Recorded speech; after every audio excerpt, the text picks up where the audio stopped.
샬롬 샬롬 샬롬 샬롬. 하나님 사랑합니다. 여러분 주 안에서 사랑합니다. 예레미야 33장 말씀입니다. 절대 절망 중에 절대 소망을 가져라 이렇게 말씀하고 있어요. 1절에서 3절 말씀인데 전체로 보면 예레미야는 1절에서 29절까지는 하나님의 심판을 주로 예언했고 30절에서 장으로 보면 1장에서 29장까지는 하나님의 심판을 예언했고 30장에서 33장까지는 주제가 바뀌어서 미래 소망과 위로를 전해주고 있습니다. 절대 절망의 위기 상황, 시드기야 제위 10년째 되던 해다 이렇게 시작이 되죠. 예레미야가 아직 시위대 뜰에 갇혀 있을 때 야훼 말씀이 그에게 두 번째로 이만이나 이르시되 이를 행하시는 야훼 것을 만들어 성취하시는 야훼 그의 이름을 야훼라 하느니가 이와 같이 이르시도다. 너는 내게 부르짖으라 내게 네 응답하겠고 내가 알지 못하는 크고 은밀한 일을 내게 보이리라. 유명한 말씀이죠. 33장 1절에서 3절 내용입니다. 이스라엘 하나님 여호와께서 말씀하시니라. 무리가 이 성읍의 가옥과 유다 왕궁을 헐어 갈대아인에 참호와 길을 대항하여 싸우려 하였으나 내가 나의 노용과 분함으로 그들을 죽이고 그들의 시체로 이 성을 채우게 하였나니 이는 그들의 모든 악행으로 말미암아 나의 얼굴을 가려 이 성을 돌아보지 아니하였습니다. 너희들이 악행을 저질렀기 때문이라고 말씀하죠. 절대 절망의 위기 상황입니다. 시대가 제위 10년째 되던 해다. 느부갓네살이 바벨론 왕이 된 지 18년째 됐어요. 그러니까 예루살렘이 완전히 망하기 딱 1년 전인 주전 587년경입니다. 이러면 32장 1절에 증거하고 있죠. 그때 바벨론 군대는 예루살렘 성을 이미 포위하고 있어요. 3년 동안 포위했으니까 2년째 되던 해였을 겁니다. 그리고 예레미야는 경호대들에 갇혀 있었다. 2절에 그렇게 말하고 있죠. 사방은 패닉 상태였다. 공황 상태, 최악의 상황에서 최고의 회복이 선포됩니다. 지금 같은 상황은 예레미야가 아무리 좋은 소리를 해도 아무도 받아들이지도 고지도 듣지 않을 그럴 때, 근데 그 길은 공항의 한복판에서, 그 같은 공항의 한복판에서 생뚱맞게도 예레미야는 비로소 소망의 메시지를 전합니다. 타이밍이 너무나 이상하죠. 다 죽거나 포로가 되기 직전인데 모두가 캄캄한 절망 중에 있는데 시위대들 감옥에 갇힌 예레미야가 비로소 절대 소망을 외치죠. 애시다부터 잘되게 하려는 징계다. 내가 이성 백성을 치료해 낫게 해주고 평화와 번영을 누릴 수 있게 해주겠다. 이스라엘과 유다를 옛날처럼 회복시켜 주겠다. 다시 세워주겠다. 너희를 용서해 주겠다. 예루살렘은 다시 세상의 이름을 떨치게 될 것이고 그것 백성은 행복해질 것이다. 6절에서 9절까지의 내용입니다. 4절부터 봅니다. 이스라엘 하나님 여호와께서 말씀하시니라. 우리가 이 성읍의 가옥과 유다 왕궁을 헐어 갈대아인의 참호와 같은 칼을 대항하여 싸우려 하였으나 내가 나의 노용과 분함으로 그들을 죽이고 그들의 시체로 이 성을 채우게 하였나니 이는 그들의 모든 악행으로 말미암아 나의 얼굴을 가리어 이 성을 돌아보지 아니하였습니다. 그리고 이제 선포되어집니다. 6절부터 9절. 그러나 보라 내가 성읍을 치료하며 고쳐낫게 하고 평안과 진실이 풍성함을 그들에게 나타낼 것이며 내가 유다의 포로와 이스라엘의 포로를 돌아오게 하여 그들을 처음과 같이 세울 것이며 내가 그들을 내가 범한 그 모든 죄악에서 정하게 하며 그들이 내게 범하며 행한 모든 죄악을 사할 것이라. 이 성읍이 세계 열방 앞에 나의 기쁜 이름이 될 것이며 찬송과 영광이 될 것이요 그들은 내가 이 백성에게 베푼 모든 복을 들을 것이요 내가 이 성읍에 베푼 모든 복과 모든 평안으로 말미암아 두려워하며 떨리라. 9절까지 내용이에요. 이렇게 회복을 시켜주겠다 이렇게 말씀을 하시죠.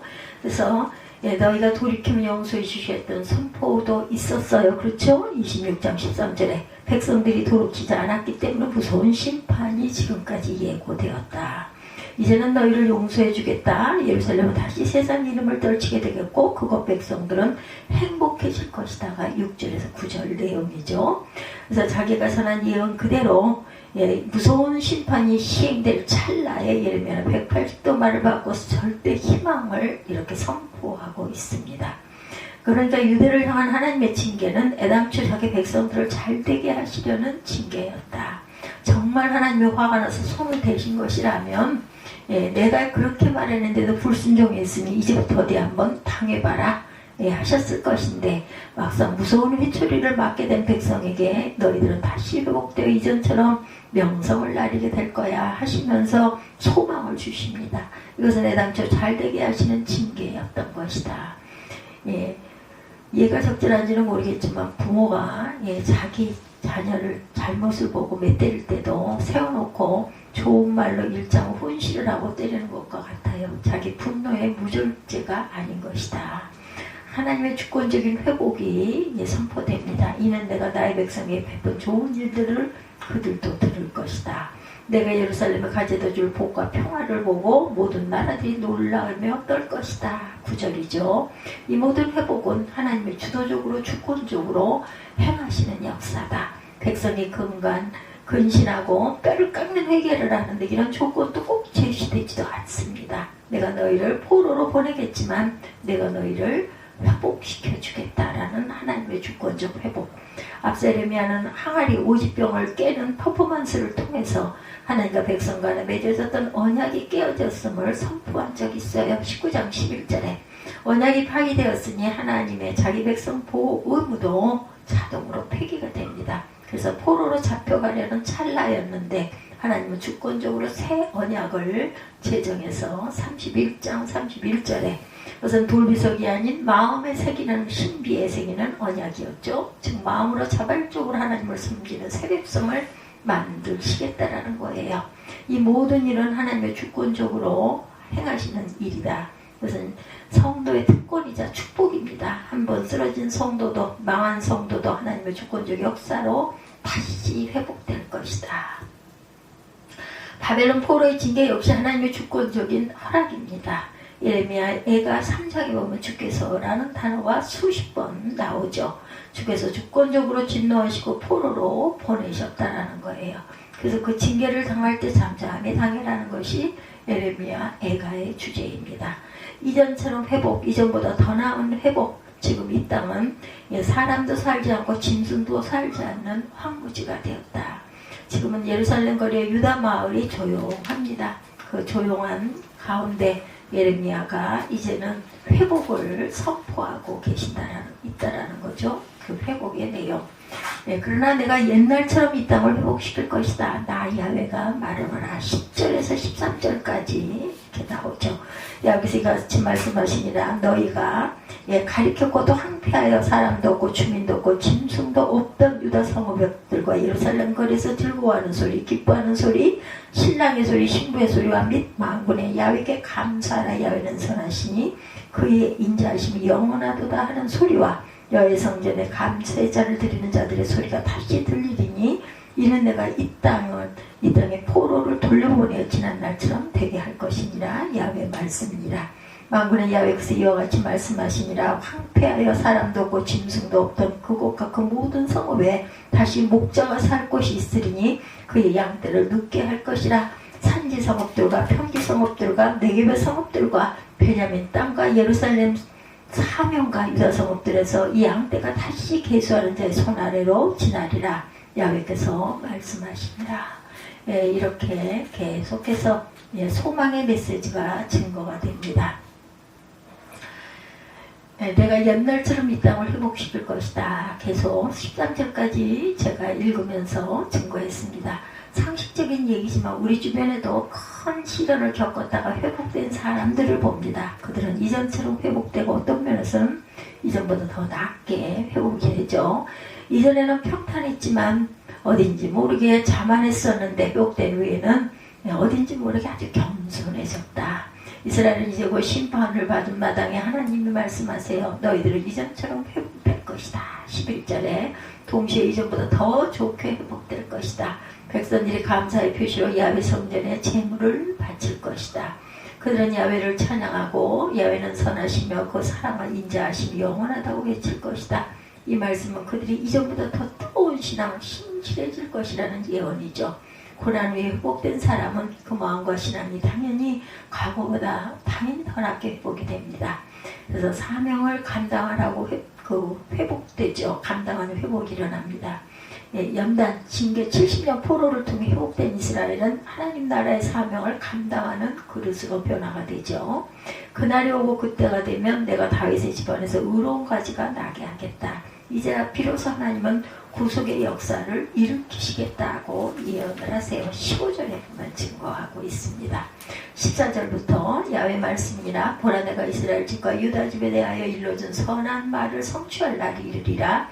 그날 그때 내가 다윗에게서 한 공의로운 가지가 나게 하리니 그가 이 땅에 정의와 공의를 실행할 것이라. 그날에 유다가 구원을 받겠고 예루살렘이 안전히 살 것이며 이성은 여호와는 우리의 의라는 이름을 얻으리라. 야훼께서 이와 같이 말씀하시니라. 이스라엘 집에 왕위에 앉을 사람이 다윗에게 영원히 끊어지지 아니할 것이며 내 앞에서 번제를 드리며 소제를 사르며 다른 제사를 항상 드릴 레위 사람 제사장들도 끊어지지 아니하리라 하시니라. 이렇게 말씀하세요. 그날이 오고 그때가 되면 내가 다윗의 집안에 의로운 가지가 나게 하겠다. 이제야 비로소 하나님은 구속의 역사를 일으키시겠다라는 때가 됐다라는 거죠. 오늘날 우리 주변에도 심심치 않게 목격이 되는 일이기도 합니다. 누가 주님 나라를 위한 신실한 일꾼이 되겠는가? 과거에 한 번 이상 큰 재난을 당하거나 큰 시험을 당했지만 극복한 사람들, 그들은 변화되었는데 이제는 주님의 일꾼이고 하나님 나라의 용사로 탑바꿈이 될 것이라. 그래서 바칠사는 퍼포먼스가 일어나죠. 지금 온 이스라엘은 공황 상태에 놓여 있습니다. 바벨론 군대가 온 예루살렘을 포위하고 있었고 총 1년 6개월 만에 함락이 되죠. 39장 1절에서 2절에 보면 굶어 죽느냐 잡혀 죽느냐 이런 최후의 선택 속에 저울질하고 있을 때, 근데 엉뚱하기 짝이 없게도 이러면은 하나님의 명령에 따라 고향 땅 아나돗의 밭을 사죠.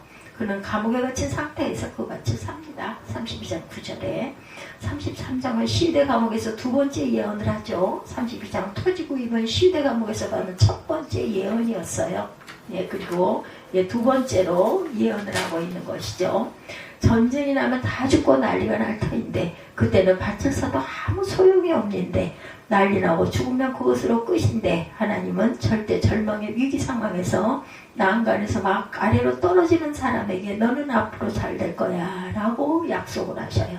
당장 죽는 사람에게 적금을 들라는 식입니다. 하나님은 절대 절망의 위기에 처한 사람들에게 비로소 신앙 안에서 절대 희망을 약속하세요. 다른 말로 절대 절망이 없으면 절대 소망도 없다는 거죠.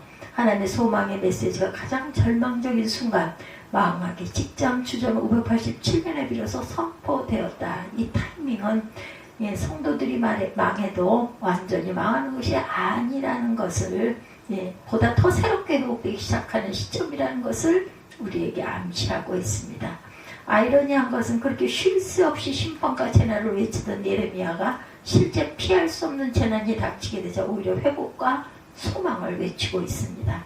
이스라엘의 변화, 회복, 새롭게 되면 바벨론 포로라는 정화기간을 가진 다음에 안 그랬으면 더 좋았겠지만 비로소 주어집니다. 그래서 절대 절망에 처한 이스라엘 백성들의 귀에 절대 소망의 메시지를 불어넣어 주시고 실제로 예레미야에게 그 표적으로 밭을 사게 하신 거죠. 오늘도 우리 주변에 보게 되는 많은 환난당한 성도들, 절대 절망에 처한 사람들, 그들에게 절대 소망이 임한다. 하나님이 주권적으로 그들을 회복시켜요. 그리고 그들을 하나님 나라의 사명자로 쓰십니다. 예레미야는 시위대 감옥 속에서 부르짖는 기도 중에 이 크고 놀라운 비밀을 깨달았던 것이죠. 예레미야 33장 3절, 우리가 아주 사랑하는 그런 말씀이기도 합니다. 너는 내게 부르짖으라. 내가 네게 응답하겠고 내가 알지 못하는 크고 은밀한 일을 내게 보이리라. 이렇게 말씀하시는 것을 잊지 않는 저와 여러분들이 되시기를 예레미야 33장 1절에서 15절까지의 내용으로 절대 절망 중에 절대 소망의 옴을 절대로 잊지 않는 저와 여러분이 되시기를 주님의 이름으로 축복합니다. 기도하시겠습니다.